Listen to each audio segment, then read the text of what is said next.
वही मास्टरबेट करने से भी मतलब आपका हेयर लॉस भी होता है।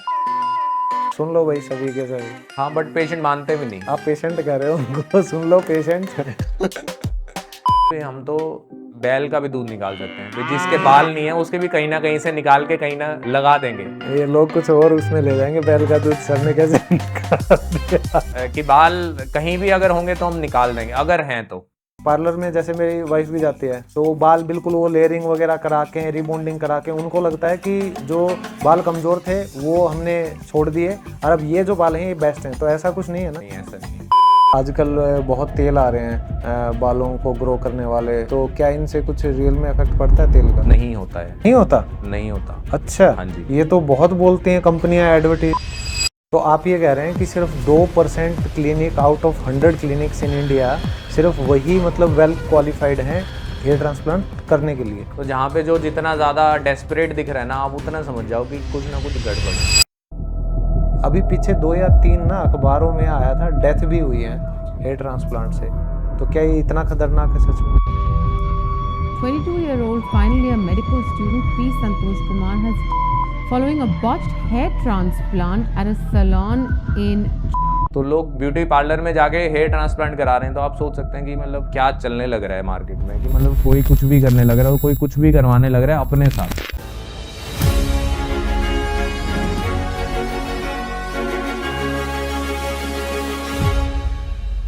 नमस्कार दोस्तों, स्वागत है आप सबका मास्टर जी की बैठक में।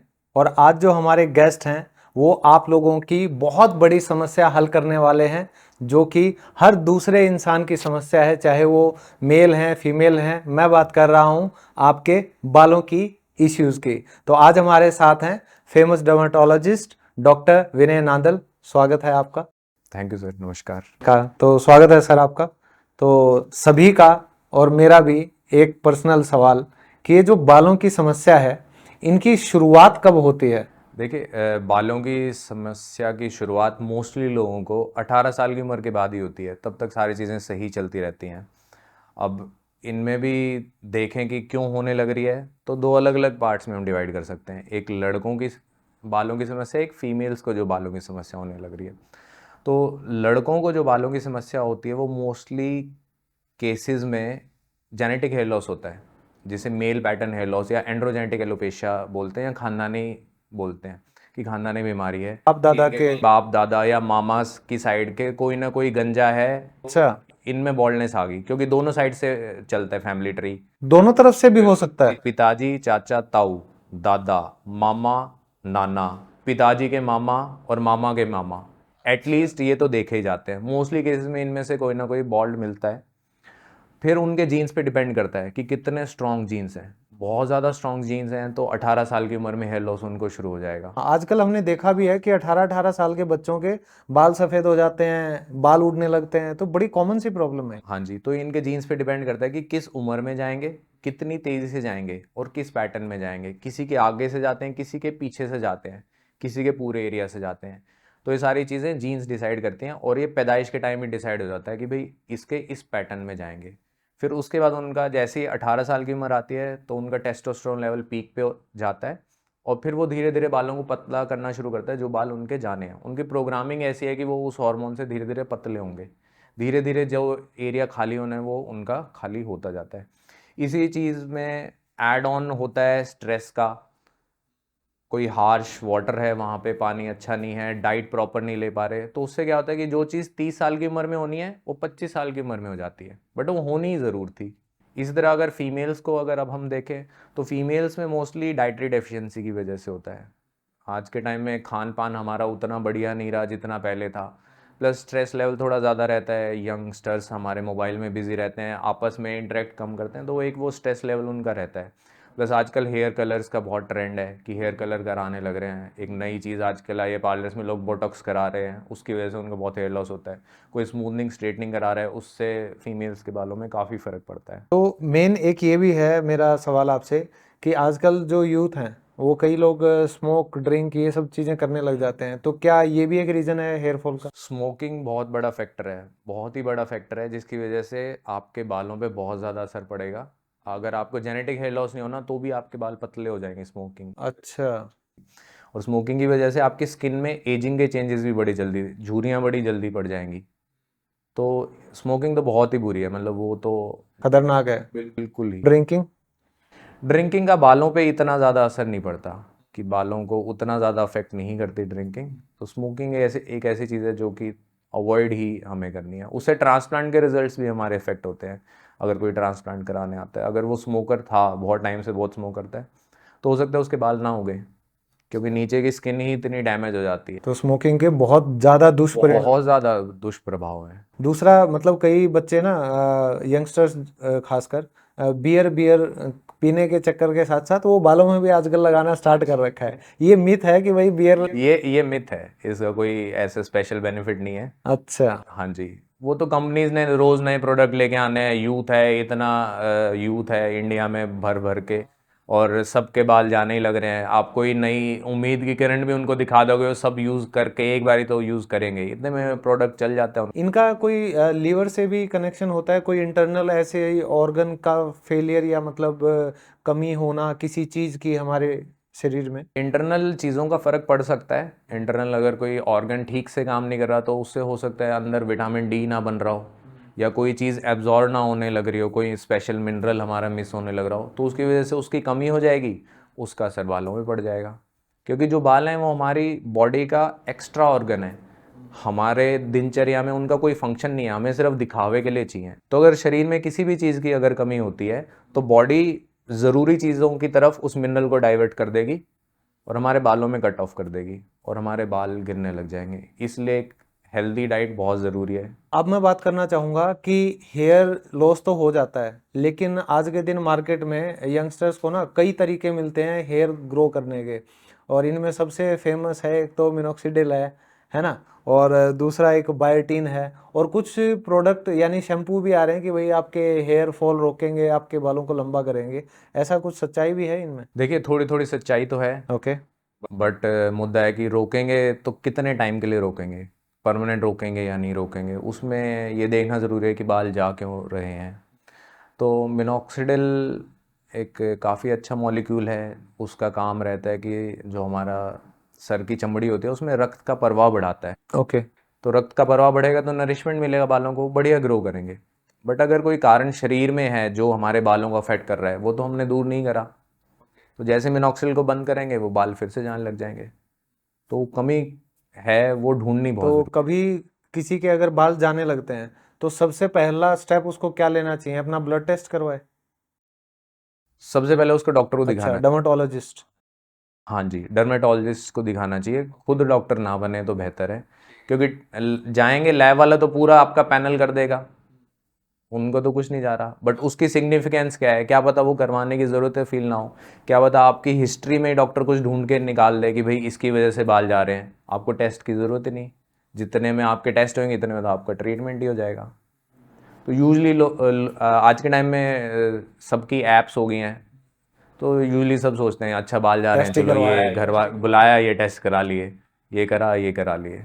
तो उसकी बजाय एक स्पेशलिस्ट से डिस्कस करेंगे तो बेटर दूसरा रहेगा। एक ये जो बाल जाने का डर है, क्योंकि मेल्स भी और फीमेल्स भी, जब जैसे ही आप 20-25 साल के होने लगते हो या 30 साल के भी होते हो, आजकल तो शादी भी 35-35 साल की उम्र में लोग करते हैं, तो इसमें क्या होता है, जैसे ही वो देखते हैं कि भाई थोड़ा थोड़ा कुछ दिक्कत हो रही है, और बाथरूम में देखेंगे कि अरे मेरे तो बाल उतर उतर रहे हैं, और जब वो अपने सिरहाने में सुबह उठेंगे तो कुछ बाल देखेंगे तो वो डर जाते हैं। तो उसी समय आपको चेकअप कराना चाहिए या कुछ चीज़ें नॉर्मल भी होती हैं? चीज़ें नॉर्मल भी होती हैं, रोज़ 50 बाल किसी के झड़ रहे हैं तो नॉर्मल है, कोई बड़ी दिक्कत नहीं है। बट फिर भी आपको लग रहा है, आप परेशान हो, अब बाल झड़ रहे हैं, तो आप उससे परेशान हो रहे हो, उसकी वजह से और बाल झड़ेंगे, क्योंकि आप स्ट्रेस ये ले रहे हो उस चक्रवर्ती चीज़ का। ब्याज लग जाता हाँ, तो ये विशेष साइकिल इसे हम बोलते हैं कि भाई घुस गए तो वो और ज़्यादा सीवियर होती जाएगी। तो उस केस में ये है कि भाई आप स्पेशलिस्ट से मिल लो, अगर दिक्कत है तो आपको समझा देंगे, दिक्कत नहीं है तो आपको समझा देंगे, फिर आप संतुष्ट होकर घर पे बैठ के वेट कर सकते हो कि भाई कोई दिक्कत नहीं है, अब तो डॉक्टर ने बता ही दिया। तो ये कुछ डैंड्रफ भी इसकी वजह बनता है, हेयर फॉल? डैंड्रफ की वजह से हेयर फॉल नहीं होता है, नहीं होता? नहीं होता। अच्छा। हाँ जी, ये तो बहुत बोलती हैं कंपनियां एडवर्टीज में। डैंड्रफ की वजह से हेयर फॉल नहीं होता। जो हमारा हार्मोन होता है टेस्टोस्टेरोन, यूजली लड़कों में क्या होता है कि जो टेस्टोस्टेरोन है उसके प्रति उनका जो हेयर फॉलिकल है वो हाइपर सेंसिटिव होता है, क्योंकि टेस्टोस्टेरोन सबके बाल नहीं गिरा रहा। अच्छा। किसी का बाल हाइपर सेंसिटिव है कि मतलब उसके कांटेक्ट में आएगा वो उसको गिरा देगा, तो उसी पेशेंट में ऑयल सिक्रेशन इंक्रीज करता है कि हमारा स्कैल्प ज़्यादा ऑयली होता है। ठीक है। जिनके बाल जा रहे होते हैं वो टेस्टोस्टेरोन ही गिरा रहे हैं, तो स्कैल्प ऑयली होने की वजह से एक प्रकार का फंगस है मेलेसिसिया फरफर, उसका नंबर बढ़ जाता है, वो डैंड्रफ की फॉर्म में दिखने लग जाता है। तो हमें लगता है कि भाई अब उस पेशेंट के बाल जा रहे थे उस हार्मोन से और वही हार्मोन उसको डैंड्रफ कर रहा था, तो हमें लगता है वो डैंड्रफ करा रहा है, जबकि ऐसा नहीं है। दोनों का कारण सेम है, तो दोनों एग्जिस्ट एक ही साथ कर रहे हैं, इसलिए हम एक कोरिलेशन बना लेते हैं कि भाई ऐसा होने लग रहा है। तो जो ये बाकी के प्रोडक्ट्स का जैसे हमने जिक्र किया कि आजकल बहुत तेल आ रहे हैं बालों को ग्रो करने वाले, भृंगराज बताते हैं कभी कोई, ये तेल लगा लो, आलमंड ऑयल, तो क्या इनसे कुछ रियल में इफेक्ट पड़ता है तेल का? देखिए, ऑयलिंग का एक बढ़िया इफेक्ट तो स्कैल्प पे रहता है कि हम ऑयलिंग करने लग रहे हैं, एक तरह से हम मसाज कर रहे हैं। मसाज करने से ब्लड फ्लो बढ़ने लग रहा है, उससे नरिशमेंट आपको मिल रही है। तेल का कोई लेना देना नहीं है? तेल का थोड़ा बेनिफिट तो रहता है रूट्स को स्ट्रॉन्ग करने में, प्लस तेल का बेनिफिट रहता है कि रोज़मर्रा की ज़िंदगी में जो पॉल्यूशन है, जो केमिकल्स, कोई मान लो हेयर वैक्स यूज़ करने लग रहा है, कोई हेयर कलर यूज़ करने लग रहा है, तो उससे आपकी जो आपका हेयर फॉलिकल है वो मॉइस्चर लूज़ कर देता है। तो ऑयलिंग से वो उसको दोबारा से मॉइस्चर दे देता है, वो हेल्दी रहेगा, बेजान नहीं दिखेगा, फ्रीजी नहीं दिखेगा, ये बेनिफिट रहेगा। प्लस दूसरा, ब्लड फ्लो इंक्रीज होने से नरिशमेंट मिलेगी, तो ये बेनिफिट रहता है ऑयलिंग का। ओके।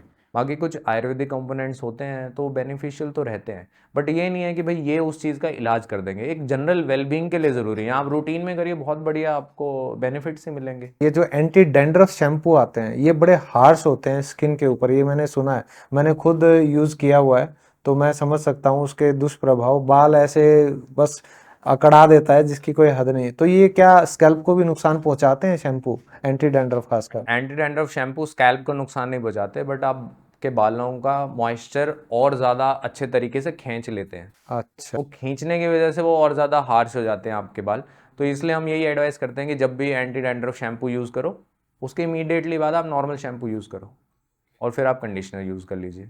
तो उससे जब आप नहा के निकलेंगे तो आपके बाल फिर से नॉर्मल हो चुके होंगे, क्योंकि डैंड्रफ आइडियली ना दिखे तो बेहतर, वरना शर्ट पे चमकेगा, आपका कॉन्फिडेंस थोड़ा लो होगा। और एक चीज़ और मैंने सुनी थी, जब मैं कॉलेज में था तो मुझे यहाँ हल्की सी कहीं चोट लग गई थी, तो उस जगह के ऊपर जैसे स्टिचेस लगते हैं तो वो बाल चले जाते हैं, हो जाता है निशान लोगों के। तो मुझे पता नहीं, एक आंटी ने बताया कि बेटा इसके ऊपर ना लहसुन और प्याज का लेप बना के वो 2 टाइम लगा, सुबह शाम, 3 महीने में बाल आ जाएंगे। तो इसके पीछे क्या कारण है? तो क्या बाल आए? नहीं, नहीं आए ना। मैं लगा भी नहीं पाया। जो ये कॉम्बिनेशन है, ये एक कंडीशन होती है एलोपेशिया एरियाटा। अच्छा। उसकी बहुत माइल्ड फॉर्म अगर होगी तो उसमें असर आ जाएगा। एलोपेशिया एरियाटा अपनी लोकल लैंग्वेज में बोलते हैं कि जी कीड़ा लग गया। अच्छा, हाँ हाँ हाँ। हाँ, तो उसमें जैसे मान लीजिए एलोपेशिया एरियाटा का एक ही पैच है, सिंगल पैच है, ग्रो नहीं करने लग रहा है, ऐसे ही पड़ा है, तो आप उसमें लेप लगाएंगे तो बाल जल्दी आ जाएंगे। अच्छा। बट ऐसा नहीं है कि कोई भी एरिया किसी भी बीमारी की वजह से एरिया खाली हो रहा है वहाँ पे लगा देंगे तो वो हो जाएगा। तो हर चीज़ का अलग अलग इलाज है। तो आपके जैसे सर्जरी हुई, वो स्टिचेस आ गए, तो वहाँ के हेयर, वहाँ पे आपके रूट्स नहीं हैं तो वो नहीं उगने वाले। आप चाहे कुछ भी लगा लो, जहाँ पे जड़ ही नहीं है, आप चाहे ऊपर से कितना भी खाद डाल लो, अंदर से पौधा नहीं आएगा।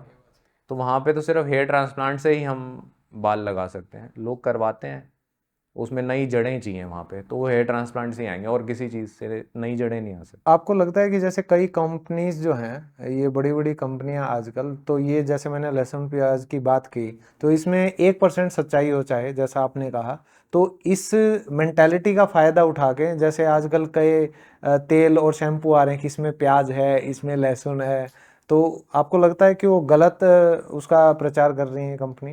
सर, अब उन्होंने भी मार्केटिंग तो करनी है ना, उन्होंने भी अपनी कंपनी चलानी है, लेकिन उनसे फ़ायदा, बट आइडियली फ़ायदा तो नहीं हो रहा। अब ये गवर्नमेंट की रेगुलेशंस हैं, उन्हें देखना है कि भाई क्या क्लेम कर रहे हैं और वो चीज़ मिलने लग रही है या नहीं मिलने लग रही।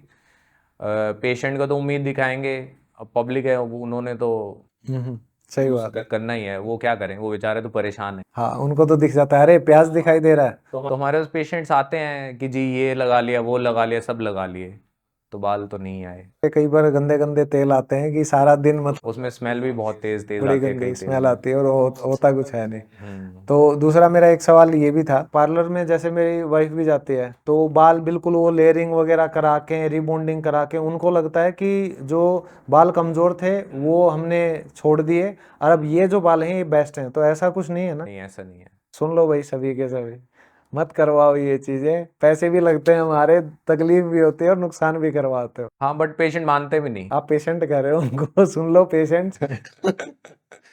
हाँ। तो एक ये भी था कि मिनॉक्सिडिल जो यूज करते हैं ज्यादातर तो मेल्स यूज करते हैं, तो कई आर्टिकल्स भी मैंने देखे, कई पॉडकास्ट पे मैंने ये चीजें पढ़ी हैं कि इससे मैस्कुलिनिटी पे फर्क पड़ता है, टेस्टोस्टेरोन जो आप बताते हैं उसका लेवल कम होता है फिनेस्ट्राइड और मिनॉक्सिडिल से, उसमें फर्क पड़ता है आपकी पावर में, तो ऐसा सच है कुछ? देखिए अगर आप कोई भी लोशन लगा रहे हैं तो उससे कोई सिग्निफिकेंट फ़र्क नहीं पड़ेगा टेस्टोस्टेरोन लेवल पे, चाहे प्लेन मिनॉक्सिडिल हो चाहे मिनॉक्सिडिल और फिनेस्टाइड का कॉम्बिनेशन हो। अगर आप ओरल फिनेस्टाइड ले रहे हो तो बहुत रेयरली पेशेंट को डिक्रीज लिबिडो की कंप्लेंट कर सकते हैं। ओके। तो decrease libido is decrease desire to have sex, तो उसकी कंप्लेंट कर सकते हैं।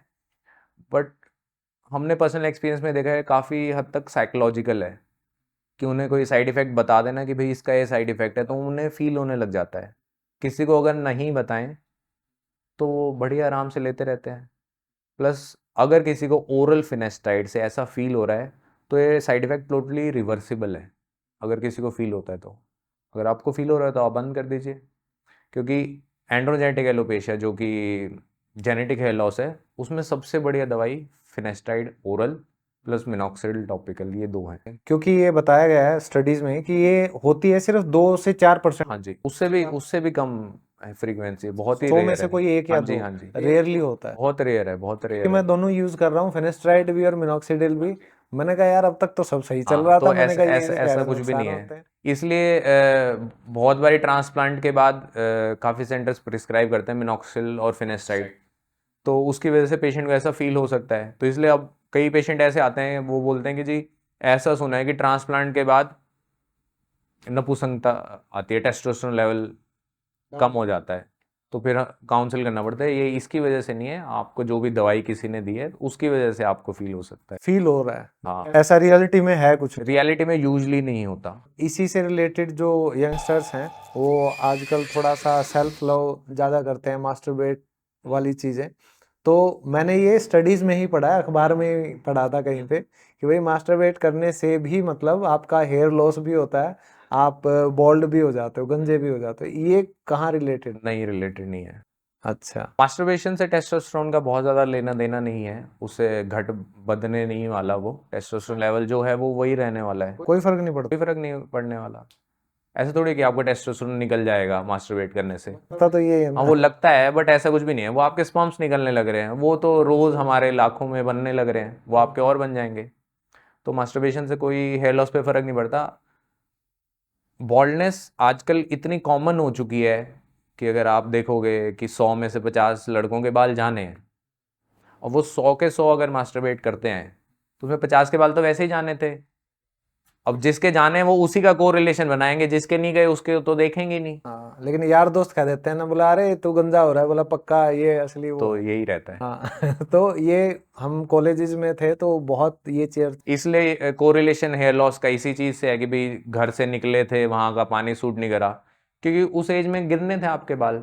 कहते हैं पानी पानी की लाग होगी। हाँ जी। और अब हम आते हैं ये जो बॉलीवुड सेलिब्रिटीज होते हैं, और आजकल तो जिसके पास थोड़े से पैसे हैं वो क्या करता है कि अपने बालों की स्टाइलिंग के लिए हेयर वैक्स, हेयर जेल, इन सब प्रोडक्ट्स का यूज़ करते हैं। हेयर सेटर, वो स्प्रे भी आते हैं, नॉर्मली कहीं पार्टीज में जाना हो तो बाल सेट करते हैं।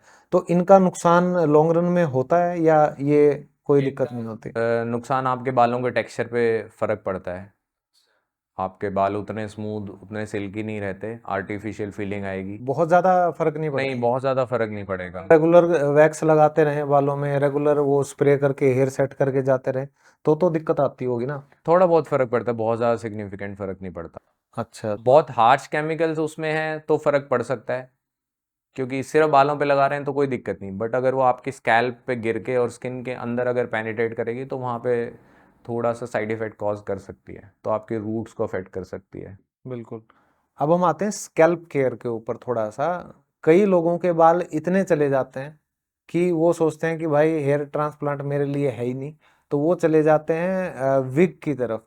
आजकल मैंने इतने लोग देखे हैं विग लगवाते हुए, मेरे भी जानकारी में कई लोग लगाते हैं। तो मेरे को ये क्यूरियोसिटी रहती है कि यार जो इसने विग चिपका रखी है वहां तक हवा तो पहुंच नहीं रही है, तो वो जो स्कैल्प है क्या वो लॉन्ग रन में खराब नहीं होगी? लॉन्ग रन में फ़र्क पड़ता है काफ़ी विग पहनने से। एक तो प्रॉपर एरेशन नहीं होती, वो चीज़ आर्टिफिशियल है, आपको कहीं ना कहीं इरिटेशन होनी शुरू हो सकती है, और वो पेशेंट के ऊपर है वो कितना फील उस चीज़ को करना है, लग रहा है कि नहीं। प्लस एक कांस्टेंट प्रेशर आपकी स्किन के ऊपर है जिसकी वजह से उस एरिया में ब्लड फ्लो रिड्यूस हो जाता है। हाँ। इसलिए हमारा प्रोटोकॉल रहता है कि अगर कोई लंबे टाइम से विग पहनने लग रहे हैं तो उनमें हम अपनी ट्रांसप्लांट की सर्जरी के दौरान कुछ चेंजेस करते हैं, कि हम उनको उतनी हाई डेंसिटी नहीं देते जो दूसरे पेशेंट्स को देंगे, क्योंकि वहाँ पे खून का प्रवाह, रक्त का प्रवाह, ब्लड फ्लो हमारा कम हो रखा है, तो नीचे इतना सपोर्ट सिस्टम नहीं है कि जो इतने बालों को सपोर्ट करे, तो हम उनके बाल थोड़े से रिड्यूस डेंसिटी में लगाते हैं। और भी कुछ प्रोटोकॉल रहते हैं। तो वही है कि आपका स्कैल्प अनहेल्दी हो रहा है एक तरह से लंबे टाइम पहनने से, और आगे जाके ट्रांसप्लांट में भी थोड़े इश्यूज आ सकते हैं उसकी वजह से। प्लस आर्टिफिशियल लुक तो रहता ही है, कहीं ना कहीं लोगों को पता पता तो चलता है, आप बस अंदर से ही खुश होने लग रहे हो बट सामने वाले को मेरा पता लुक है। सही लग रहा है हाँ बस जी। उसमें ही। तो अब हम आ जाते हैं हेयर ट्रांसप्लांट पे, जो हमारा मेन आज का मुद्दा है जिसके अराउंड हम डिस्कशन करने वाले हैं। कि हेयर ट्रांसप्लांट कोई भी करवाने की सोचता है तो वो डरता है। उसका सबसे बड़ा रीज़न तो ये है कि कुछ तो हमने देखा भी है, जिस हिसाब से दिखाते हैं खून खून ऐसे दाग। और अभी पीछे 2 या 3 ना अखबारों में आया था, डेथ भी हुई है हेयर ट्रांसप्लांट से। तो क्या ये इतना खतरनाक है सच में? सर देखा जाए तो बहुत ही सेफ सर्जरी है। ये ऐसी सर्जरी है जैसे आप दांत निकलवा रहे हो उसके इक्विवेलेंट ट्रांसप्लांट है, ओके। क्योंकि लोकल एनेस्थीसिया में होने लग रही है। सिर्फ आपके सर की जो स्किन है सिर्फ उसको सुन करेंगे, आपके ब्रेन तक हम जाने ही नहीं लग रहे, आप पूरे टाइम होश में हो। अब आपने सर की स्किन सुन करवाई, अपना दांत सुन करवाए, बात तो एक ही है। ठीक है, इतना हेयर लॉस, इतना ब्लड लॉस नहीं होता सर्जरी के दौरान कि बहुत ज़्यादा उसकी हीमोडायनेमिक्स डिस्टर्ब हो। और एक बार ही सुबह एनेस्थीसिया दे देते हैं, हल्का सा फील होता है, उसके बाद पूरा दिन पेशेंट को फील नहीं होता, और अगले दिन से सारी रूटीन एक्टिविटी पेशेंट अपनी कर सकता है। तो देखा जाए तो बहुत ही कंफर्टेबल और बहुत ही स्मूथ प्रोसेस है, और एज सच कोई साइड इफ़ेक्ट कोई सिग्निफिकेंट होते नहीं, पेशेंट बहुत कंफर्टेबली रहते हैं अगर आपने एक अच्छे सेंटर से कराया है। बट ये प्रॉब्लम तब आती है जब आपको पता नहीं कि कहाँ से कराने हैं और आप कहीं से भी कराने लग रहे हैं। अभी 2-3 जो कैजुअलिटीज हुई हैं उसमें एक केस में तो ट्रांसप्लांट ब्यूटी पार्लर में चलने लग रहा था। ब्यूटी पार्लर में? तो लोग ब्यूटी पार्लर में जाके हेयर ट्रांसप्लांट करा रहे हैं, तो आप सोच सकते हैं कि मतलब क्या चलने लग रहा है मार्केट में, कि मतलब कोई कुछ भी करने लग रहा है और कोई कुछ भी करवाने लग रहा है अपने साथ। तो इसका कहीं ना कहीं मुझे जो मेजर फैक्टर लगता है इन सब चीज़ों का, जैसे आपने कहा ब्यूटी पार्लर में तक लोग पहुंच गए, कहीं ना कहीं लोग कॉस्ट कॉन्शियस हैं इस चीज़ को लेकर। ये कॉस्ट कॉन्शियसनेस की वजह से ही लोग ऐसे सेंटर पे कराते हैं जो कि प्रॉपर क्वालिफाइड नहीं है, जहाँ पे सर्जन क्वालिफाइड नहीं है, और सेंटर भी आपको पता नहीं वो स्टरलाइज्ड है कि नहीं, आपको इन्फेक्शन हो सकता है, आपको कोई भी रिस्क फैक्टर वहाँ पे हो सकता है जो कि आपने कभी सोचा भी नहीं होगा, या कोई हम लोग भी नहीं सोच सकते कि भाई वहाँ पे क्या हुआ होगा कि जिसकी वजह से पेशेंट एक्सपायर हो गया, क्योंकि इतनी सेफ सर्जरी है, तो कोई बहुत बड़ी दिक्कत हुई है जिसकी वजह से ऐसा हुआ। तो इसमें कॉस्टिंग तो बहुत ही बड़ा फैक्टर है, लोगों को है कि भाई हाँ 5,000 10,000 जितना बच जाए उतना बढ़िया। वो लोग ये नहीं सोचते, क्योंकि सामने वाला भी उनको इस प्रकार से एश्योरेंस देता है कि भाई हाँ हाँ कोई दिक्कत नहीं है, आ जाएंगे, बढ़िया आ जाएंगे। बट पेशेंट को थोड़ा इसमें वो होना पड़ेगा। हाँ पेशेंट मतलब आपके साथ सर्जरी हो रही है, आप इसको एक ये मत सोचो कि मैं पार्लर में गया और मैं एक कस्टमर हूँ, आप पेशेंट हो, हम आपको ठीक करने लग रहे हैं, हमारी एक जिम्मेवारी है जिसके साथ स्मूथली हम आपको एक अच्छी चीज़ डिलीवर कर सकते हैं। एक पूरी जर्नी है। हाँ एक पूरी जर्नी है, तो आप डॉक्टर से बातें करेंगे वही आपको सारी चीज़ बताएंगे ना कि भाई क्या क्या रिस्क हो सकते हैं, क्योंकि डॉक्टर को पता है कि क्या रिस्क हो सकते हैं, उनसे बचा कैसे जाएगा, और अगर वो हो गए तो उनको मैनेज कैसे करा जाएगा। तो ये सारी चीज़ें सबको नहीं पता होती, बहुत ही कम डॉक्टर्स हैं जो कि इस चीज़ में ट्रेंड हैं। आप पूरे इंडिया में देखेंगे तो अराउंड 2% सेंटर्स ही हैं जहाँ पे प्रॉपर डॉक्टर्स को सारी चीज़ें पता हैं। तो आप ये कह रहे हैं कि सिर्फ 2% clinic out of 100 clinics in India, सिर्फ वही मतलब वेल क्वालिफाइड हैं हेयर ट्रांसप्लांट करने के लिए? हाँ, कि जहाँ पे मैं जाके करा सकता हूँ। अब हमें तो सारी चीज़ों का पता है कि कैसे क्या प्रोसेस होती है और कौन क्या क्या करने लग रहा है, बट नॉर्मल लेमैन को ये चीज़ें समझ में नहीं आती। वो इंटरनेट पे सर्च जितना सर्च करेंगे वो उतना उतना खो जाएंगे। समुद्र है एक, जहाँ पे उन्होंने सर्च कर लिया इसका मतलब वो सही जगह पहुँचेंगे ही नहीं। तो उनके पास इतनी कॉल्स आएंगी और पीछे पड़ जाएंगे, करा लो, ये कर लो, वो कर लो, ये ऑफर है, ये है। तो जहाँ पे जो जितना ज़्यादा डेस्परेट दिख रहा है ना, आप उतना समझ जाओ कि कुछ ना कुछ गड़बड़ है, कि मैं सही दिशा में नहीं जाने लग रहा। तो ये दिशा का पता कैसे चले? क्योंकि ये नाई की दुकान तो है नहीं कि गए एक हेयर कट कराया और भाई 2-4 महीने बाद फिर बाल वापस आ गए। ये सर्जरी है। सही बात है, ये आपका सही सवाल है। देखिए, इसमें तो ये है कि अगर आपके आसपास किसी ने करा रखा है, आपको उसके रिजल्ट बढ़िया लग रहे हैं, उससे उसका एक्सपीरियंस पूछिए कि कैसा रहा, क्या रहा, सारी चीज़ें सही थी, तो एक ये बहुत बढ़िया डिसीजन फैक्टर हो सकता है कि भाई हम वहाँ पे जाके करा लें, क्योंकि किसी का हमने देखा है जिसकी सारी चीज़ों से हम सेटिस्फाइड थे। हाँ जी। प्लस कभी भी सर्जरी कराएं तो सारी चीज़ें ओपनली डिस्कस करिए, कभी सामने वाले से दबने की ज़रूरत नहीं। आप कहीं सर्जरी करा रहे हैं तो आपका राइट है कि हर क्वेश्चन आप पूछ सकते हैं, हर क्वेश्चन को आंसर करना हमारी जिम्मेवारी है। अगर हम आंसर नहीं करें इसका मतलब कहीं ना कहीं हम फॉल्ट पे हैं। आपको लग रहा है कि कोई ढंग से आंसर नहीं कर रहा हर चीज़ का, तो उसके पास मत रुकिए, कुछ ना कुछ गड़बड़ है, वो आपको बाद में समझ में आएगी। तो अपने साथ एक्सपेरिमेंट नहीं कराना।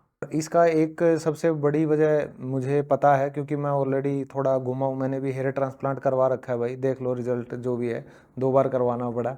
तो अगर आपको ये दिमाग में है कि कितने में हो जाएगा, तो आप मत कराओ फिर हेयर ट्रांसप्लांट।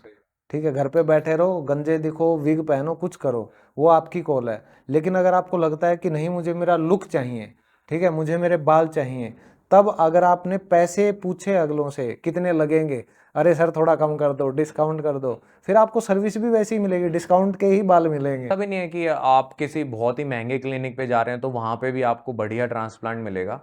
आपको सर्जन के ऊपर देखना है कि कौन कैसा क्या करने लग रहा है। जैसे एक बात आपने बताई कि अगर आपके नॉन में किसी ने करवाया है हेयर ट्रांसप्लांट, उसके रिजल्ट देखो, तो एक वैलिड आपको फैक्टर मिल जाता है। मतलब ऐसे अननोन किसी भी सेंटर पे आप लैंड अप करते हो तो आप उनसे मिलिए, सारे सवाल पूछिए, उनके रिजल्ट्स देखिए, भाई पहले कैसे दिखते थे अब कैसे दिखते हैं।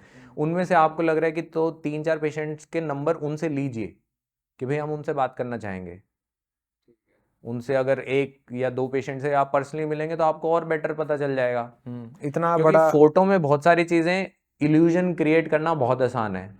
फोटो में दिखाना कि भाई देखो हमने तो ऐसा बना दिया, ज़रूरी नहीं वो वैसा दिखता हो। ये पॉइंट अच्छा है। तो जो देख रहे हो वो आमने सामने दिख रहा है ना, तो ही उस पे यकीन करो, मिलो सिर्फ उससे। फोटोज पे विश्वास मत करो। मिलना जरूरी है, मिलोगे तो बेहतर रहेगा। लाइफ टाइम का डिसीजन है, हाँ जी, सही बात तो है। उसके लिए थोड़ी सी सावधानी जरूरी है। अब बात आती है कि इसमें खर्चा आता कितना है रियल में, वो बता दीजिए एक बार। रियल में खर्चा तो एरिया पे डिपेंड करता है कि भाई कितना एरिया हमने भरना है, अकॉर्डिंगली हमारा। तो यूजली 25,000 से पैकेजेस शुरू हो जाते हैं, 25,000 से। एरिया बढ़ता जाता है, आपका 1 लाख 1.5 लाख तक भी कॉस्टिंग जा सकती है, 2 लाख तक भी जा सकती है। फिर उसमें अलग अलग टेक्निक्स से थोड़ा वेरी कर सकता है। तो इसमें टेक्निक्स कितनी होती हैं हेयर ट्रांसप्लांट? बेसिकली 2 टेक्निक्स होते हैं, एक FUT जिसे स्ट्रिप सर्जरी कहते हैं, एक FUE फॉलिकुलर यूनिट एक्सट्रैक्शन, जिसमें एक एक फॉलिकल आपका अलग अलग निकालते हैं। तो आजकल मोस्टली केसेस मान के चलिए अराउंड 98% केसेस से भी ज़्यादा FUE टेक्निक से हो रहे हैं। वो सही रहे। उसके बाद FUE टेक्निक के भी अलग अलग वेरिएशन है कि हम साथ में PRP थेरेपी कर रहे हैं, या साथ में हम biostimulant in the form of ATP, हम लाइपोसोमल ATP उनको दे रहे हैं ताकि उस ग्राफ्ट सर्वाइवल हमारा और इंक्रीज हो। और इसमें मतलब जो ग्राफ्ट हैं, तो वो कहाँ कहाँ से बाल निकाले जा सकते हैं? बॉडी के किसी भी पार्ट से हम निकाल सकते हैं, बट यूजली हमें रहता है कि अगर आगे वाले एरिया में लगाने हैं तो सर के बाल ही लगाएं, ताकि वो मैच हो जाए उनका टेक्सचर और उनका वो सारी चीज़। हम जैसे मिडल और पीछे क्राउन में हम लगाते हैं तो वहाँ पे हम दाढ़ी के बाल भी यूज़ करते हैं। अच्छा, तो यहाँ से आप हाँ लेते जी, हो? जो ये हमारी ठोड़ी होती है, ठोड़ी से नीचे सारा एरिया यहाँ से हम फैला के आपके बालों को लेते हैं। एरिया बहुत ज़्यादा है या स्कैल्प हमारा बढ़िया नहीं है, किसी किसी का होता है कि बाल सर के बहुत ही पतले हैं वो निकलते नहीं, और दाढ़ी बहुत अच्छी है, तो जिनकी दाढ़ी अच्छी है उनके छाती भी बहुत अच्छे बाल होते हैं। तो फिर हम उनकी छाती के बाल लेते हैं। तो छाती के बाल भी उस लेवल हाँ के जी। ग्रो होते हैं? उस लेवल के ग्रो होते हैं, बहुत फर्क पड़ जाता है। आज तक नहीं काटे, ये तो उतने के उतने ही है। बट आपकी दाढ़ी इतनी ज़्यादा भी नहीं है, आपसे भी भयंकर भयंकर दाढ़ी होती है लोगों की, मतलब ऐसे भर भर के इतने बाल, शर्ट के अंदर से ऐसे बाल निकल रहे होते हैं। तो मोटा बाल होना चाहिए ना, पतला बाल उगा के हम क्या करेंगे? पतला बाल तो हम वैसे ही मना कर देंगे कि इसको मत लगवाओ। आप पैसे भी खर्च कर रहे हो, दर्द भी सहन कर रहे हो और कोई रिजल्ट भी नहीं आ रहा। उसमें नुकसान ही नुकसान है। हाँ, तो हम लोग तो फेयर एडवाइस देते हैं, हम मना कर देते हैं कि मत कराओ ये। अब इसमें हेयर ट्रांसप्लांट करने के लिए सबसे पहले कौन कर सकता है इसको? क्वालिफिकेशन उसकी क्या होनी चाहिए, ये ज़रूरी है? आइडियली एमसीआई ने जो गाइडलाइन दी है उसमें ये कहा गया है कि एक डर्मेटोलॉजिस्ट, एमडी स्किन या डिप्लोमा स्किन या डीएनबी स्किन, डर्मेटोलॉजिस्ट जो होते हैं वो, या फिर एक प्लास्टिक सर्जन, ये दो ही हैं जिन्हें आइडियली हेयर ट्रांसप्लांट करना चाहिए। लेकिन मेरा जो एक्सपीरियंस कहता है, नॉर्मली जो हो रहा है आज के दिन धड़ल्ले से, क्योंकि ये दुकान की तरह चल रहे हैं हेयर ट्रांसप्लांट के क्लिनिक्स, तो नो ऑफेंस, लेकिन टेक्नीशियंस ज़्यादा ये काम करने लग गए हैं रादर देन डॉक्टर्स। क्योंकि सर्जरी सेफ़ है। मैंने आपको शुरुआत में क्या कहा था, ये सर्जरी बहुत सेफ़ है। ये सर्जरी सेफ़ है इसलिए कोई भी करने लग रहा है। अगर यही होती हिस्टेक्टमी कि बच्चेदानी निकालनी है, किसी का सर खोल के उसमें काम करना है, तो कोई भी नहीं करता, वो कोई भी नहीं कर सकता। वो सिर्फ वही स्पेशलिस्ट कर सकता है क्योंकि वो हाई रिस्क है। इसलिए आपके सवाल का जवाब इसी में है। आप पूछ रहे हैं ना कितनी सेफ़ है, ये इतनी सेफ़ है कि कोई भी करने लग रहा है। हाँ, वो तो ठीक है, लेकिन मैं ये पूछना चाह रहा था कि कोई भी अगर हेयर ट्रांसप्लांट करवाता है, जैसे बीइंग अ डॉक्टर, तो आप खुद हेयर ट्रांसप्लांट करते हैं या आपकी भी टीम है जो इस चीज़ को करती है? हमारे जैसे गाइडलाइंस, जो हमारी इंटरनेशनल सोसाइटी है हेयर रिस्टोरेशन की, ISHRS है, तो उसने अलग अलग स्टेप्स की गाइडलाइन सेट करी हैं कि भाई कौन कौन से स्टेप डॉक्टर्स को करने चाहिए और कौन से टेक्नीशियन कर सकते हैं। तो उसमें हमारे मेन जो स्टेप हैं जो कि डॉक्टर को ही करनी चाहिए, उसमें एक होता है हेयर लाइन डिज़ाइनिंग, जिसमें आपके हम स्लिट्स बनाते हैं। उस स्टेप में डिसाइड होता है कि भाई आपका सर से निकलने का जो बाल का एंगल है, उसकी डायरेक्शन क्या है और किस एरिया में क्या डेंसिटी है, वो सारा उस स्टेप में डिसाइड हो जाएगा कि आपका खड़ा हुआ बाल आएगा कि आगे की तरफ ग्रो करेगा। जैसे बहुत सारे लोगों के देख के पता चलता है बाल लगवा रखे हैं जैसे खड़े खड़े दूर से चमक रहे होते हैं, वो कि जिसने भी डिज़ाइनिंग करी वो ढंग की डिज़ाइनिंग नहीं करी, क्योंकि एक बार जिस डायरेक्शन में छेद बन गया उसी डायरेक्शन में बाल उगने वाला है। तो ये स्टेप बहुत इंपॉर्टेंट है जो कि डॉक्टर को करना चाहिए। अगला स्टेप जो ज़रूरी है वो है एक्सट्रैक्शन का, कि बालों को जड़ों के साथ निकालना, ये भी आइडियली डॉक्टर को करना चाहिए। तो इसमें क्वालिटी बहुत ज़्यादा वेरी करते हैं। हम जो भी पंचेज यूज़ करते हैं वो हमारे इंपोर्ट होते हैं, यूएस से आते हैं, क्योंकि उनकी क्वालिटी इतनी बढ़िया है। वो इंडियन पंचेज से 10 गुना महंगे हैं, बट हम कॉम्प्रोमाइज़ नहीं कर सकते। अगर बाल ही नहीं निकलेगा जड़ों के साथ तो मैं लगाऊंगा क्या और बाल उगेगा कैसे? तो हम उस इन बेसिक चीज़ों में हम कभी कॉम्प्रोमाइज़ नहीं करते। स्टरलाइजेशन की, भाई इन्फेक्शन नहीं होना चाहिए, बाल हमारे बढ़िया निकलने चाहिए, ये सारी बेसिक चीज़ें हो जाएंगी तो हमारे रिजल्ट बढ़िया आएंगे। तो वो आइडियली डॉक्टर को करना चाहिए, क्योंकि कुछ केसेस या कुछ कंडीशन ऐसे होते हैं जैसे ऑक्सीपिटल फाइब्रोसिस होती है, वहाँ उस कंडीशन में क्या होता है, हमारे जो पीछे वाले बाल है ना, उनको आसपास के टिश्यू ने बहुत टाइटली जकड़ा होता है, तो निकालने की स्पेशल टेक्निक होती है, जो कि हमने तो अपने लिटरेचर में पढ़ा हुआ है, टेक्नीशियंस ने तो नहीं पढ़ा। उन्होंने तो इतनी पढ़ाई करी नहीं ना, उन्हें तो बस ये पता है कि ऐसे निकाला और ऐसे लगा दिया।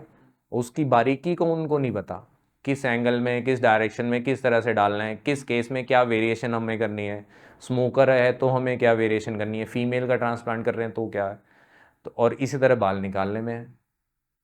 90% से ज़्यादा तो टेक्नीशियंस ही हेयर ट्रांसप्लांट कर रहे हैं सबके। तो इसलिए मार्केट में ये काफ़ी हद तक प्रचलन चल रहा है ना कि ट्रांसप्लांट के बाल चले जाते हैं या हाँ, ट्रांसप्लांट के बाद रिजल्ट नहीं आते, वो इसलिए तो होगा। मेरे भी नहीं आए थे फर्स्ट हाँ टाइम जी। करवाया जब, तो तो मेन उसका रीज़न यही होता है। तो मेन रीज़न यही होता है। तो और टेक्नीशियंस का काम है सिर्फ बाल लगाना, जो बाल हमने निकाले, डॉक्टर ने निकाले, और जो 6 डॉक्टर ने बनाए उन्होंने बस छेद खोल खोल के वो डालने होते हैं। सिर्फ वो स्टेप है जो कि टेक्नीशियन करते हैं। और ये सारा जो प्रोसीजर होता है ये पेनफुल रहता है? सेंटर टू सेंटर वेरी करता है। हमारे पेशेंट बड़े खुश हो के जाते हैं, कभी अपने किसी रिश्तेदार को कभी उन्होंने नहीं बोला कि भाई मत कराइए वो, और जान निकल जाती है और ये हो जाता है। कई सेंटर से करा के आते हैं कुछ लोग कि भाई हमने पहले वहाँ कराया था, फिर वो अपने एक्सपीरियंस शेयर करते हैं सर्जरी के दौरान कि सर पिछली बार तो ऐसे लगाया जैसे तो भैंस का सूआ लगा रहे हैं, इतना दर्द करा और पूरे दिन ही दर्द होता रहा। हमारे पेशेंट को तो सुबह सुबह हम एनेस्थीसिया देते हैं, हल्का हल्का सा फील होता है, उसके बाद पूरा दिन सर पत्थर जैसा बना रहता है, आप आराम से लेटे रहते हो। घर जाके तो कोई दर्द होता ही नहीं, कभी किसी पेशेंट ने भड़क नहीं बिठाई कि जी दर्द हो गया, ये हो गया, वो हो गया। ये तो मेरा पर्सनल एक्सपीरियंस रहेगा कि मैं हेयर ट्रांसप्लांट के बाद पीआरपी मैंडेटरी बताते हैं भाई, हर 45 दिन में एक का आप करवाओ। तो मैंने यहाँ गुड़गांव में किसी सेंटर में करवाया, नाम तो नहीं बताऊंगा, क्यों बदनाम किया उन्हें। तो उन्होंने ऐसे इंजेक्शन लगाए जैसे भैंस के लगाते हैं ना, जो आप बात कर रहे हो वही इंजेक्शन। तो मुझे ऐसा लगा किसी ने मेरा सीधा जो स्कल है वहाँ तक इंजेक्शन वो ले गए। और 2 या 3 दिन तो मुझे इतना सीवियर पेन हुआ, रात को नींद नहीं आई पीआरपी के बाद। और फिर मतलब 1 महीना लग गया मुझे थोड़ा उस चीज़ को नॉर्मल होने में। फिर मैंने जब सर से पीआरपी करवाई तो मुझे 15-20 मिनट बाद ये भी नहीं पता चला कि करवाई थी या नहीं करवाई थी। तो एक्सपीरियंस मेरा अच्छा रहा, इसीलिए आज मैं सर के साथ ये पॉडकास्ट शूट कर रहा हूँ, क्योंकि मुझे रियल में लगा कि ये हर दूसरे इंसान की आज के दिन प्रॉब्लम है हेयर से रिलेटेड। और फिर मैं ये पूछना चाह रहा था, हेयर ट्रांसप्लांट अगर कोई करवा लेता है तो वो जो मेडिसिन चलती हैं और जो इसका रिजल्ट आता है उसमें कितना टाइम लगता है? हम लोग अपने पेशेंट को एडवाइस यही करते हैं कि ट्रांसप्लांट जो हमने करे हैं, जो फॉलिकल्स हमने लगाए हैं, उसके लिए सिर्फ 1 हफ्ते दवाई खानी है।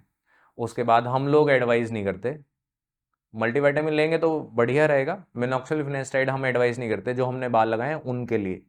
अगर आपके पीछे वाले एरिया में बाल बचे हुए थे और अगर हमें लगता है कि वो टाइम के साथ चले जाएंगे, तो हम एडवाइस करते हैं कि भाई पीछे वाले बालों को बचाना है। मान लीजिए किसी की शादी होने वाली है, वो कहते हैं जी आगे वाला एरिया भर दो, तो आगे तो हमने लगा दिए, बट हम चाहते हैं शादी तक पीछे वाला एरिया खाली ना हो जाए जहाँ पे हमने नहीं लगाए, तो हम बोल देते हैं कि वहाँ आप यूज़ कर लो ताकि शादी तक आपका सर पीछे का खाली ना हो जाए। वरना यूजली हम लोग एडवाइस 1 हफ्ते की दवाई देते हैं, 1 हफ्ते में घाव भर जाते हैं। फिर ट्रांसप्लांट वाले बालों को कोई ज़रूरत नहीं, पीआरपी रूटीनली कराएंगे जब तक रिजल्ट नहीं आते, तो वो बेटर रहेगा। और एक ये जो जेनेटिक्स वाली आपने बात की कि हेयर लॉस हो जाता है उससे, तो मान लो किसी ने हेयर ट्रांसप्लांट करा लिया, मैंने जैसे अभी आगे का करवाया, तो जाहिर सी बात है कि जेनेटिक्स थोड़े से दिक्कत करेंगे और ये धीरे धीरे पीछे जाएंगे। तो ये जो मेरे बाल अभी बचे हुए हैं, तो ऐसा कुछ होता है ट्रीटमेंट कि ये बाल बने रहें, इनके लिए कोई ट्रीटमेंट? फिनेस्टाइड, मिनॉक्सिल और पीआरपी थेरेपी अच्छा, ये आप कंटिन्यू रखें? जब तक लेंगे तब तक बाल रुके रहेंगे पीछे वाले। ओके। ट्रांसप्लांट वाले नहीं जाएंगे, जो उग गए हैं वो उगे रहेंगे, उसके लिए आपको कुछ स्पेशल करने की जरूरत नहीं। बट पीछे वाले ना जाएं, उसके लिए ये 3 चीज उसके बाद निकल जाएंगे? जाने तो है ही। लंबे टाइम जिंदगी भर तो कोई भी दवाई नहीं ले सकता। हाँ हाँ।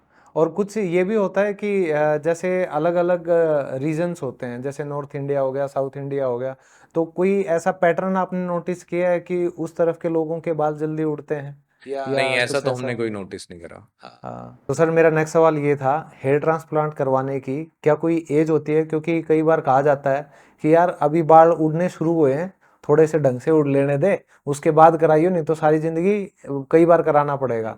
तो ऐसा कुछ है कि हमें रुकना चाहिए किसी एज के लिए? एज का तो फर्क इस चीज़ पे पड़ता है कि हाँ, आपकी ये बात सही है कि हमें कई बार ही कराना पड़ेगा।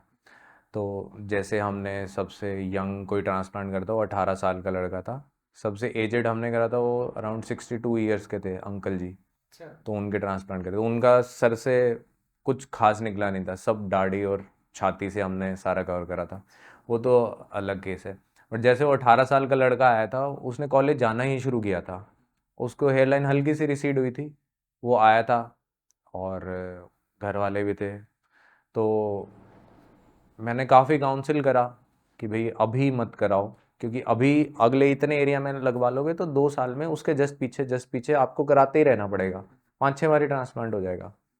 बट वो लड़का कॉलेज जाता था, वो इतना ज़्यादा बॉल्डनेस को फील कर रखा था ना उसने, अंदर मेंटल लेवल पे दिल से लगा रखा था।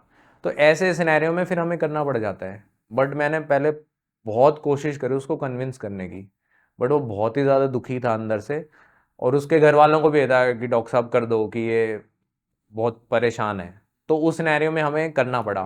बट यूजली हमारी कोशिश होती है कि हल्की सी हेयरलाइन रिसीड होते ही लोग करवाने आ रहे हैं तो उनको नेगेटिव काउंसिल कर दें, ताकि कुछ टाइम बाद वो कर लें। आइडियल हमारी कोशिश होती है कि भाई आप कॉलेज जा रहे हो, सिग्निफिकेंट एरिया हो गया तो हम बोल देते हैं भाई करा लो, या फिर हम बोल देते हैं कि भाई शादी अगर होने वाले ना, उससे 1 साल पहले करा लेना, ताकि जो एरिया वो हम भर दें। वरना शादी से पहले दोबारा आके कराओगे, क्योंकि शादी होने वाली है। मैच मेकिंग में बहुत बड़ा इशू आता है, बहुत सारे लड़के तो ट्रांसप्लांट कर रहे होते हैं, अपनी स्टोरी सुनाते सुनाते रो पड़ते हैं।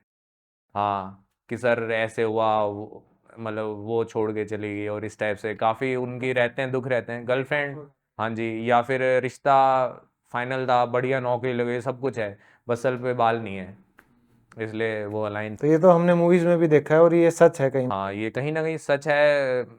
ऑब्वियसली फैक्टर प्ले करता है इन चीज़ों में। लोग देखने लग गए हैं भाई लड़के के बाल कैसे हैं, बोलते हैं कि जी फोटो भेजी थी, टोपी पहन के भेजी, तो लड़की वाले कहते हैं बिना टोपी के फोटो चाहिए, फिर डिसाइड करेंगे कि भाई क्या है क्या नहीं। चाहे असल में हो बाल, फिर भी हाँ, कहते हैं बिना टोपी के भेजो। बिना टोपी के।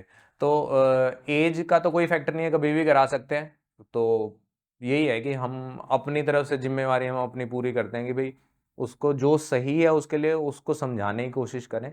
वो समझ जाएगा तो बहुत ही बढ़िया रहेगा, वरना अगर मेंटली अगर वो चीज़ आपको कहीं ना कहीं खा रही है तो फिर आपको करवा लेना चाहिए, क्योंकि ये आपके लिए इतनी सिग्निफिकेंट चीज़ है। तो काफ़ी वेरी करता है, तो काफ़ी सारे फैक्टर होते हैं जो डिसाइड करते हैं भाई इसमें करें या ना करें, या कुछ टाइम के बाद कर लें। तो अब लुक्स की बात करते हैं कि मोस्टली यंगस्टर्स लगा लो, आज के दिन तो आपने कहा जैसे 60 साल के अंकल जी भी आए थे, तो हर कोई अपने लुक्स को लेके बड़ा कॉन्शियस हो रखा है। तो जैसे आप गंजे होने लगते हो तो उसके दो ऑप्शन होते हैं, एक तो भाई पैच लगवा लो या आप विग लगवा लो, दूसरा अपना हेयर ट्रांसप्लांट। तो आप कौन सा एडवाइस करोगे किस सिचुएशन में कि भाई विग सही है या हेयर ट्रांसप्लांट सही है? देखिए, दोनों चीज़ों के अपने अलग बेनिफिट हैं और अलग नुकसान है, ठीक है। तो अगर पहले विग की अगर बात करें तो उसका बेनिफिट है कि रातों रात आपके सर पे बाल आ जाएंगे, हाँ। और इतने घने आ जाएंगे जितने शायद आपके पैदाइश के टाइम भी नहीं थे, उससे भी ज़्यादा घने बाल आ जाएंगे, ठीक है। तो ये दो ही बेनिफिट हैं विग के। लेकिन नुकसान विग का नुकसान क्या मेरे है को, कि भाई हाँ, आर्टिफिशियल है, देखने से पता चल जाता है। देखते ही बदल जाता है। नहीं, एक्सपेंसिव भी आते हैं, 10,000 से शुरू हो जाते हैं, 3 लाख के भी आते हैं। 3 लाख तक वीक्स 3 लाख की विग आती है, वो 3 लाख की इसलिए आ रही है कि सामने वाले को ना पता चले, बट आप इतना इन्वेस्ट नहीं कर सकते, क्यों? रिकरिंग कॉस्ट है, 1 साल में आपका वो खराब हो जानी है, क्योंकि आप उसको धो तो सकते नहीं, डस्ट वस्ट सब कुछ उसमें जमा होता रहेगा, क्या करोगे 1 साल बाद? नहीं, तो नीचे स्कैल्प पर कुछ जाता नहीं है? वो चिपका देते हैं नीचे, पसीना इकट्ठा होता रहता है, लोग रात को उतारते हैं, फिर सुबह फिर चिपका लेते हैं। उनके स्कैल्प को फील करने में भी बड़ी अजीब सी फीलिंग होती है, क्योंकि पपड़ी सी जम जाती है। स्किन पर ना? हाँ, वो ऑयल सा जमा रहता है उधर, आप शैम्पू तो कर ही नहीं पा रहे ना। तो ये कुछ हैम्पर करती हैं चीज़ें कि भाई आर्टिफिशियल है, कहीं पे उधर गई तो पब्लिक एम्बेरसमेंट आपको हो सकती है, किसी ने पकड़ के खींच दिया। हाँ, लोगों को पता चल रहा है कि आपने बाल लगवा रखे हैं। प्लस लॉन्ग रन में 10 साल बाद अगर आप कॉस्टिंग कंपेयर करो तो आपका ट्रांसप्लांट सस्ता पड़ रहा होगा, आपको विग महंगी पड़ रही होगी, क्योंकि आपको बार बार चेंज होती रहेगी। आपको हेयर कट वहीं से कराना है जहाँ से विग लगवाई है, हर 1 से 1.5 महीने पे आप वहीं जाके कटवाओगे, क्योंकि वही उतारेंगे, बाल कट करेंगे, फिर पहना देंगे। तो ये कुछ डिसएडवांटेजेस हैं विग की। तो अब बात करते हैं बिल्कुल लास्ट में, थोड़ा सा हम ऐड भी कर लेते हैं सर की। तो सर आप बताइए, आप कितने साल से इस डर्मेटोलॉजी में हैं और हेयर ट्रांसप्लांट आप कर रहे हैं? कहाँ आपका हॉस्पिटल है, कहाँ लोग पहुंच सकते हैं आप तक? क्योंकि मैं इस बात की गवाही दे रहा हूं कि मैंने पीआरपी सर से लिए हैं session and it was not painful at all. तो प्लीज़ आप बताएंगे थोड़ा। हमारा सेंटर रोहतक में है, नांदल हॉस्पिटल के नाम से है, और 2015 से हम हेयर ट्रांसप्लांट कर रहे हैं, और डर्मेटोलॉजी का हमारा चलने लग रहा है, तो अराउंड 9 ईयर्स हो गए हैं इस सारी चीज़ को। 9 साल से? हाँ जी। तो प्रॉपर ट्रेनिंग, 1 साल की फेलोशिप करी थी, जिसमें हज़ारों केस ट्रांसप्लांट के करे थे, हर एथनिसिटी के, आपके निगरोज भी करे थे, अरेबिक लोगों के भी ट्रांसप्लांट करे थे, आपके यंग से यंग, बूढ़े से बूढ़ा, हर एरिया से बाल निकाल निकाल के हमने उस चीज़ पे, हमें पता है कि हम कहाँ से बाल निकाल सकते हैं। तो हमारा सेंटर तो फेमस इस चीज़ के लिए था कि भाई हम तो बैल का भी दूध निकाल सकते हैं, भाई जिसके बाल नहीं है उसके भी कहीं ना कहीं से निकाल के कहीं ना लगा देंगे। ये लोग कुछ और उसमें ले जाएंगे, बैल का दूध सर ने कैसे निकाल दिया? मतलब कि बाल कहीं भी अगर होंगे तो हम निकाल देंगे, अगर हैं तो। बहुत ही रेयरली होता है कि जब हम बोले हैं कि नहीं आपका तो कुछ हो ही नहीं सकता, वो बहुत रेयर कंडीशन है। रेयर कंडीशन है। हाँ जी। तो आज की इस कॉन्वर्सेशन में भाई मेरे को तो बड़ा मजा आया, और उम्मीद करता हूँ आप सबकी कुछ समस्याएं बालों से जो रिलेटेड थी वो डॉक्टर साहब ने एड्रेस की हैं प्रॉपर। तो जाते जाते आप कोई एडवाइस देना चाहोगे कि भाई अपने बालों का ठीक ठाक नॉर्मली हम ध्यान कैसे रख सकते हैं, चाहे वो खाना पीना से रिलेटेड हो या इसकी केयर, धोना वोना सब? देखिए, रूटीन में बाल बहुत ज़रूरी हैं, लुक्स के लिए बहुत ही ज़्यादा ज़रूरी हैं। कोताही तो हम बिल्कुल बरत ही नहीं सकते, क्योंकि अभी बरतेंगे तो 5 साल बाद या 10 साल बाद पछताएंगे। तो जब भी लगे कि अगर हेयर लॉस हो रहा है तो बेटर है कि एक बारी कंसल्ट कर लो कि क्या कारण है और आगे हमें वो रह सकता है या नहीं रह सकता। कोई मेडिसिन होंगी तो अकॉर्डिंगली आपकी स्टार्ट हो जाएंगी। बाकी अपनी बढ़िया हेल्दी डाइट रखो, फ्रूट्स खाओ, और दूध दही अंडे, अगर कोई अंडे नहीं खाते तो आप प्रोटीन्स के लिए दूसरे ड्राई फ्रूट ले सकते हो। ड्राई फ्रूट बहुत बढ़िया रहते हैं, और पनीर हो गया। और हेल्दी डाइट तो बहुत ज़रूरी है। रूटीन एक्सरसाइज करेंगे, एक्सरसाइज भी बहुत बेनिफिट करती है। और जिम प्रोडक्ट्स थोड़ा अवॉइड करेंगे तो बेटर रहेगा, क्योंकि उसमें कहीं ना कहीं थोड़ा सा टेस्टोस्टेरोन होता है, चाहे कोई कितना भी क्लेम करे, वो आपके बालों में थिनिंग करेगा। और सबसे बड़ा नो है स्मोकिंग। स्मोकिंग, स्मोकिंग सबसे बड़ा ड्रिंकिंग, दुश्मन। हाँ, ड्रिंकिंग भी। ड्रिंकिंग भी। हाँ, बाकी कुछ भी करो, बाकी कोई टेंशन नहीं है। तो दोस्तों, उम्मीद करता हूँ आज के इस पॉडकास्ट में आपको पता चल गया होगा कि भाई हेयर ट्रांसप्लांट करवाना है, विग लगवानी है, ठीक है। मैं एडवाइस करूंगा पर्सनली। होपफुली स्किन केयर पर सर के साथ एक और पॉडकास्ट करेंगे, तो इस पॉडकास्ट को प्यार दीजिए। मिलते हैं आप सबसे अगली बैठक में, तब तक के लिए थैंक यू।